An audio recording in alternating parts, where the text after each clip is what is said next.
আমরা শ্রদ্ধার সঙ্গে স্মরণ করছি আমাদের হাজারো শহীদদের, যাদের রক্তের বিনিময়ে এক নতুন বাংলাদেশে 1 বছর পূর্তির পরে আমরা নতুন বাংলাদেশের স্বপ্নকে জারি রাখতে পেরেছি।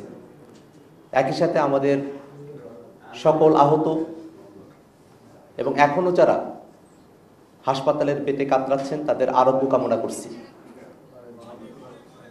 গণঅভ্যুত্থানের 1 বছর পূর্তিতে বহুল আকাঙ্ক্ষিত জুলাই ঘোষণাপত্র পাঠ করা হয়েছে। আমরা সরকারের এই উদ্যোগকে সাধুবাদ জানাই। একই সাথে জুলাই ঘোষণাপত্র তার ভিতরগত বিষয়গুলো নিয়ে আমরা দীর্ঘ সময় পর্যালোচনা করেছি এবং কিছু বিষয় তা যদি জুলাই ঘোষণাপত্রের মধ্যে উল্লেখ থাকতো তাহলে এই ঘোষণাপত্র আরও পরিপূর্ণ হতে বলে আমাদের মনে হয়। সে বিষয়গুলোই আমরা আপনাদের কাছে এখন উপস্থাপন করব। আমরা গত বছর বৈষম্যবিরোধী ছাত্র আন্দোলনের উদ্যোগে জাতীয় শহীদ মিনারে একত্রিত হয়েছিলাম এবং সেখানে জুলাই ঘোষণাপত্রের বিষয়ে ছাত্র জনতার পক্ষ থেকে দাবি জানানো হয়েছিল। সরকার সময় চেয়েছিলেন। একটা দীর্ঘ সময় অতিবাহিত হওয়ার পরেও দীর্ঘদিন আমাদেরকে অপেক্ষা করতে হয়েছে। সে অপেক্ষার অবশেষে অবসান ঘটেছে গতকাল। আমরা জুলাইয়ের যে ঘোষণাপত্র পেয়েছি তাতে জুলাইয়ের সকল শহীদদের জাতীয় বীর হিসেবে স্বীকৃতি প্রদান করা হয়েছে।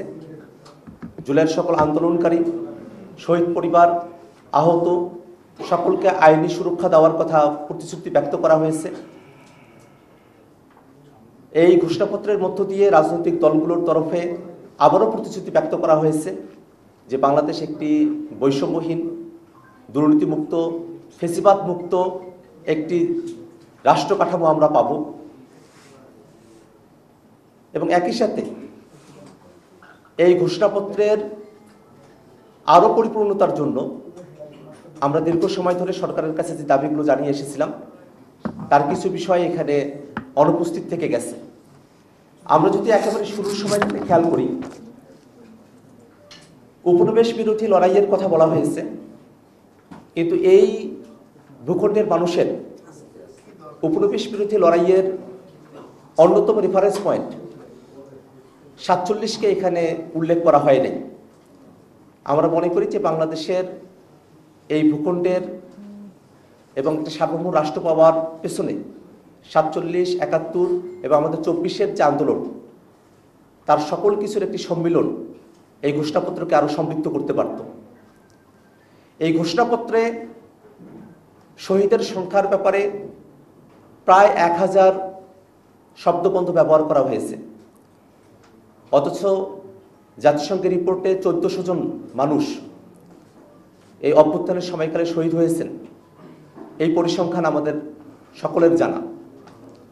সেক্ষেত্রে গত 1 বছর ধরে সরকার যে শহীদদের প্রকৃত সংখ্যা নির্ণয় করতে ব্যর্থ হয়েছে, আহতদের প্রকৃত সংখ্যা নির্ণয় করতে ব্যর্থ হয়েছে, তার একটা ছাপ আমরা এই ঘোষণাপত্রের মধ্যে দেখতে পেলাম।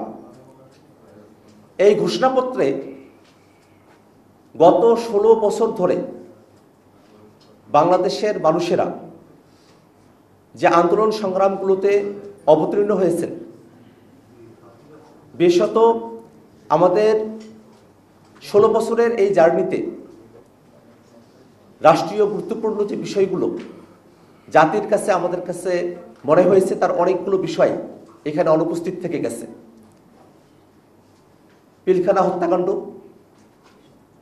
শাপলা গণহত্যা, জুডিশিয়াল কিলিং, ভ্যাট বিরোধী আন্দোলন, 2018 সালের কোটা সংস্কার আন্দোলন এবং নিরাপদ সড়ক আন্দোলন, আবরার ফাহাদের হত্যার বিরুদ্ধে আগ্রাসন বিরোধী আন্দোলন, মোদী বিরোধী আন্দোলনের কথা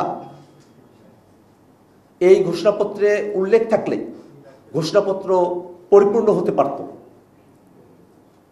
আমরা মনে করি যে গত 16 বছর ধরে বাংলাদেশের মানুষেরা আরও অসংখ্য আন্দোলন সংগ্রাম করেছেন, কিন্তু ইতিহাসের এই পরতে যে ঘটনাগুলো আমাদের জাতীয় জীবনে দীর্ঘমেয়াদী ছাপ রেখে গেছে, সেই ঘটনাগুলোর উল্লেখ করা আমাদের জাতির জন্য গর্বের বিষয় হতে পারত। একই সাথে আমরা ঘোষণাপত্রের মধ্য দিয়ে আমাদের সংগ্রামগুলোর আরও ঐতিহাসিক স্বীকৃতি সুনির্দিষ্টভাবে অর্জন করতে সক্ষম হতাম। সবথেকে গুরুত্বপূর্ণ যে বিষয়টা আমাদের কাছে মনে হয়েছে,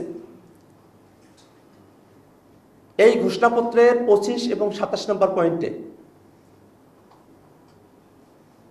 আয়োজিতব্য নির্বাচনের মধ্য দিয়ে নির্বাচিত সরকারের সংস্কারকৃত সংবিধানে তফসিলে এই ঘোষণাপত্রকে উল্লেখ করার কথা বলা হয়েছে।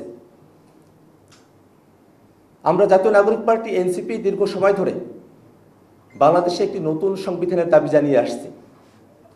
সে লক্ষ্যে গণপরিষদ নির্বাচনের মধ্য দিয়ে নতুন সংবিধান পুনর্লিখনের দাবি আমরা সরকারের কাছে করে এসেছি। ঐকমত্য কমিশনে রাজনৈতিক দলগুলোর মধ্যে সংস্কারের বিভিন্ন বিষয়বস্তুতে ঐকমত্য তৈরি হয়েছে, কিন্তু এখনো পর্যন্ত সেখানে বাস্তবায়নের পথ কি হবে তা নিয়ে আলোচনা করা হয়নি। সেক্ষেত্রে যখন এই ঘোষণাপত্রকে পরবর্তী সংস্কারকৃত সংবিধানের উপর ছেড়ে দেওয়া হয়, স্বভাবতই আমরা যে নতুন সংবিধানের দাবি জানিয়েছি, গণপরিষদের কথা বলেছি, সংবিধানে অন্তর্ভুক্তির কথা বলেছি, সেই প্রক্রিয়াকে পাশ কাটিয়ে যাওয়া হয়। আমরা এখনো দাবি জানাই যে বাংলাদেশে যে নতুন রাজনৈতিক জনগোষ্ঠীর আবির্ভাব ঘটেছে, তাদের অভিপ্রায়কে ধারণ করতে একটি নতুন সংবিধানই আমাদের জন্য সমাধান, এবং সেই নতুন সংবিধানে প্রস্তাবনার মধ্যেই জুলাইয়ের ঘোষণাপত্রকে অন্তর্ভুক্ত করার দাবি আমরা জানাই। একই সাথে ঐকমত্য কমিশনে জুলাই সনদ কার্যকরের পন্থা হিসেবে রাজনৈতিক দলগুলোর সঙ্গে আলোচনার কথা বলা হয়েছে। আমরা দেশবাসীর কাছে এর পূর্বেই খোলাসা করে বলতে চাই যে জুলাই সনদে যে সংস্কারগুলোর বিষয়ে রাজনৈতিক দলগুলোর ঐকমত্য তৈরি হয়েছে এবং কমিশন সিদ্ধান্ত গ্রহণ করেছে, সেই সব সংস্কারের বিষয়বস্তুকে অন্তর্বর্তীকালীন সরকারের সময়কাল থেকেই বাস্তবায়ন করতে হবে। লিগ্যাল ফ্রেমওয়ার্ক অর্ডার এলএফও করে এটাকে কার্যকর করতে হবে এবং এই জুলাই সনদ এবং ঘোষণাপত্রের কার্যকারিতার ভিত্তিতেই সামনের নির্বাচন অনুষ্ঠিত হতে হবে। প্রিয় সাংবাদিক বন্ধুগণ, আমরা দীর্ঘ সময় ধরে বাংলাদেশের মানুষেরা গুম, খুন, আয়নাঘরের নির্যাতন, অত্যাচার, বিচার বহির্ভূত হত্যাকাণ্ড, দুর্নীতি, অপশাসন, ফেসিবাদের জাতাকলে আমরা পিষ্ট হয়েছি। সেই নতুন বাংলাদেশকে আমরা নতুন করে গড়তে হলে বাংলাদেশের সকল রাজনৈতিক শক্তিকে, বাংলাদেশের মানুষেরা যে আকাঙ্ক্ষার ভিত্তিতে 24-এর গণঅভ্যুত্থানে সামিল হয়েছিলেন, একজন রিক্সা চালক, একজন শ্রমিক মজুর, একজন কিশোর, তরুণ, শিশু, নারী, তাদের সকলের মনের যে চাওয়া, সেই বাংলাদেশ প্রতিষ্ঠা করতে হলে আমাদেরকে আমাদের সংগ্রাম জারি রাখতে হবে। একই সাথে গতকাল মাননীয় প্রধান উপদেষ্টা জাতির উদ্দেশ্যে ভাষণ দিয়েছেন। ফেব্রুয়ারিতে নির্বাচনের সময়সীমার কথা উল্লেখ করেছেন। আমরা মনে করি এবং পূর্বেও আমরা বারবার ব্যক্ত করেছি যে ডিসেম্বর থেকে জুনের মধ্যে সরকার যে সময়সীমার মধ্যে নির্বাচন আয়োজন করতে চায় তাতে আমাদের আপত্তির কোনো জায়গা নেই, কিন্তু নির্বাচন আয়োজনের পূর্বে সরকারের অবশ্য পালনীয় কিছু কর্তব্যের জায়গা রয়েছে। এ সরকার গণহত্যাকারীদের বিচার করা এবং রাষ্ট্র কাঠামোর গুণগত পরিবর্তনের জন্য সংস্কারের ম্যান্ডেট নিয়ে সরকারের যাত্রা শুরু হয়েছে। অতএব নির্বাচনের পূর্বেই বিচারকে দৃশ্যমান করা এবং সংস্কারকে বাস্তবায়ন করা এ সরকারের অবশ্য কর্তব্য। একই সাথে নির্বাচনের পূর্বেই মাঠ প্রশাসনের নিরপেক্ষতা নিশ্চিত করা এবং লেভেল প্লেইং ফিল্ড নিশ্চিত করা অবশ্যই সরকারকে আমাদের কাছে প্রতিশ্রুতি ব্যক্ত করতে হবে এবং নির্বাচনের পূর্বেই সংস্কার বিচারকে দৃশ্যমান করা, মাঠ প্রশাসনের নিরপেক্ষতা নিশ্চিত করা, লেভেল প্লেইং ফিল্ড নিশ্চিত করার নিশ্চয়তা আমাদেরকে দিতে হবে। সাংবাদিক বন্ধুগণ, আমরা এই জুলাই ঘোষণাপত্রে যে প্রতিশ্রুতিগুলো ব্যক্ত করেছি